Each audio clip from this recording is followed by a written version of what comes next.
गांव की बहन में। फूलमती काकी, अंजलि दीदी के लिए शहर से फोन आया है, जल्दी से भेजो दुकान पे, नहीं तो फोन कट जाएगा। हाँ हाँ बेटा, अभी भेजती हूँ। अंजलि बेटा, तेरे लिए शहर से फोन है, सब काम छोड़ के जल्दी जाके सुन ले, नहीं तो फोन कट जाएगा। हाँ माँ, अभी जाती हूँ, जरूर मीनाक्षी दीदी का फोन आया होगा। हाय अंजलि। नमस्ते दीदी, मेरा मतलब हाय, कैसी हो आप? यहाँ तो सब ठीक है। मामा मामी कैसे हैं? तू कैसी है? मेरे तो एग्जाम्स होने वाले हैं, हर रोज कॉलेज जाना पड़ता है, lectures, extra classes, private coaching. ओ मैं तो इतना थक जाती हूँ, क्या बताऊँ। आपकी कॉलेज वाली बहन जी आपको इतना पढ़ाती है, तो घर कब जाती हैं आप दीदी? अरे नहीं नहीं, ये सब सिर्फ मेरी प्रोफेसर नहीं पढ़ाती, मैं अलग से दूसरे टीचर्स के पास भी पढ़ने जाती हूँ। दीदी फिर तो आप बहुत थक जाती होगी ना, आप ना पैदल मत जाया करो, टांगा ले लिया करो दीदी। नहीं मेरी भोली बहन, ना मैं पैदल जाती हूँ, ना ही यहाँ टांगा मिलता है, मैं बस से जाती हूँ और थोड़ी दूरी के लिए रिक्शा ले लेती हूँ। सच्ची? वहाँ पर टांगे नहीं, बस चलती है? वाह, वो भी हर रोज? हमारे गांव में भी बस आती है, दिन में 2 बार। यही तो खास बात है शहर की, यहाँ बसें पूरा दिन दौड़ती हैं सड़कों पर, और सिर्फ बसें ही नहीं, कार, स्कूटर और ट्रक भी, और तो और थोड़ी दूरी पर तो हवाई जहाज भी है, जहाँ से हवाई जहाज आसमान में उड़ते हैं। अच्छा दीदी, मैं फोन रखती हूँ, बुआ जी फूफा जी को मेरा नमस्ते कहना। हाँ माँ, हम लोग शहर में क्यों नहीं रहते? बुआ जी, फूफा जी और मीनाक्षी दीदी तो शहर में ही रहते हैं। अरे क्योंकि तेरे बुआ जी की शादी शहर में हुई थी, इसलिए बेटा। शादी से पहले वो भी तेरे पापा और दादा दादी के साथ गांव में ही रहती थी। तो फिर माँ, मुझे शहर भेज दो ना, मैं भी शहर देखना चाहती हूँ। इतनी बार मीनाक्षी दीदी से शहर के बारे में सुन चुकी हूँ, अब मैं भी वहाँ जाकर देखना चाहती हूँ। बस आप मुझे शहर भेज दो। ठीक है, इस बार गर्मियों की छुट्टियों में कुछ दिन रह आना शहर, अपनी बुआ के घर। अब तो खुश ना? हाँ माँ, बहुत खुश। आप देखना मैं शहर जाके कितने मजे करती हूँ। अंजलि अगले दिन स्कूल जाती है और वहाँ अपने सारे दोस्तों को अपने शहर जाने की बात बताकर चिढ़ाती है। अरे श्रद्धा, शीतल, सरोज, तुम लोग इन गर्मियों की छुट्टियों में कहाँ जा रही हो?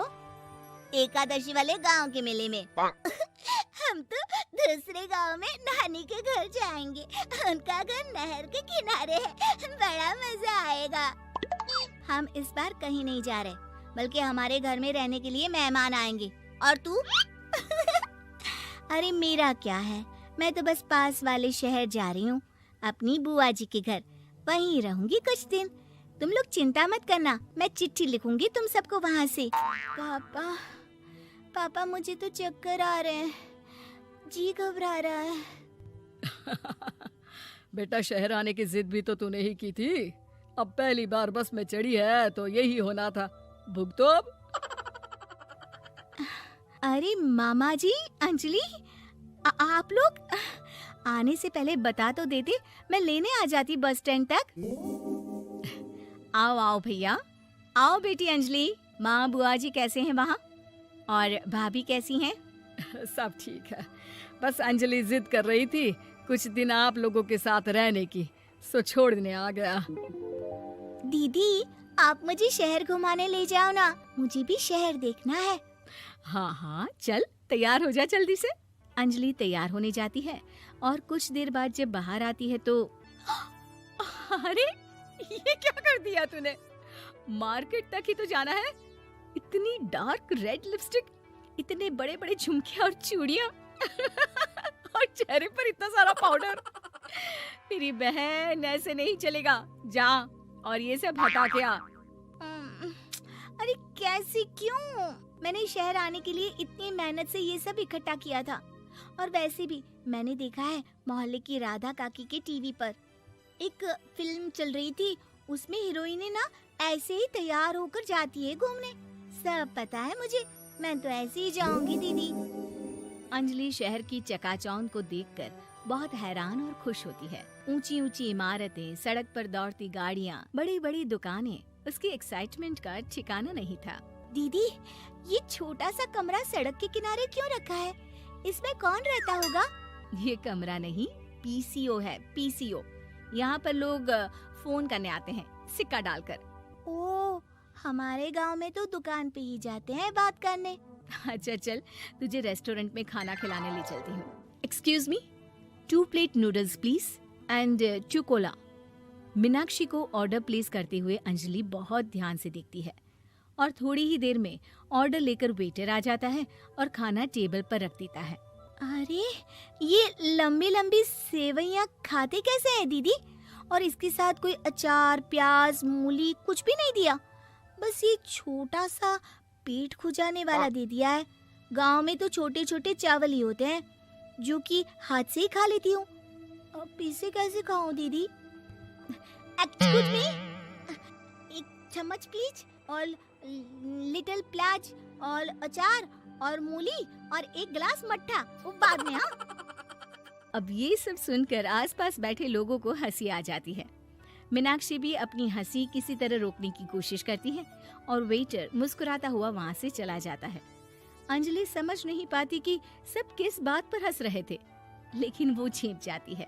दीदी, मुझे लगता है कि मुझे इन सेवइयों को ऐसे ही खा लेना चाहिए, इसी पेट खुजाने वाले कांटे के साथ।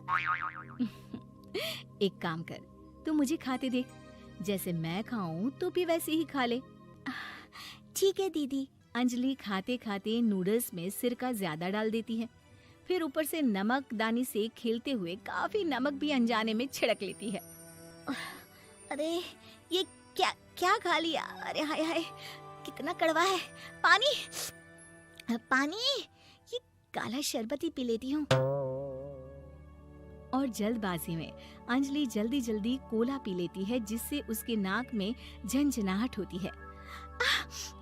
दीदी, मुझे ले चलो यहाँ से, मैं ये सब शहरी खाना नहीं खा सकती। अब शर्म के मारे मीनाक्षी अपनी बहन को वापस घर ले जाती है और कहती है कि देख अंजलि, माना कि शहर और गांव एक दूसरे से बहुत अलग है, लेकिन इसका मतलब ये नहीं कि हमेशा शहर ही बेहतर हो और उस वजह से हमें वो सब करना पड़े जो हम नहीं कर सकते। शहर में सहूलतें तो हैं ही, पर चुनौतियां भी हैं। हम जहाँ भी रहें, हमें कभी अपने आप को कम या ज्यादा नहीं समझना चाहिए। और किसी भी नई जगह में ढलने में समय लगता है, उसके लिए तुम्हें दूसरों की नकल करने की कोई जरूरत नहीं है। बेटा, घूम लिया शहर या अभी और घूमना है? नहीं पापा, मैं अपनी गलती समझ गई हूँ, आप गांव ही ले चलिए मुझे।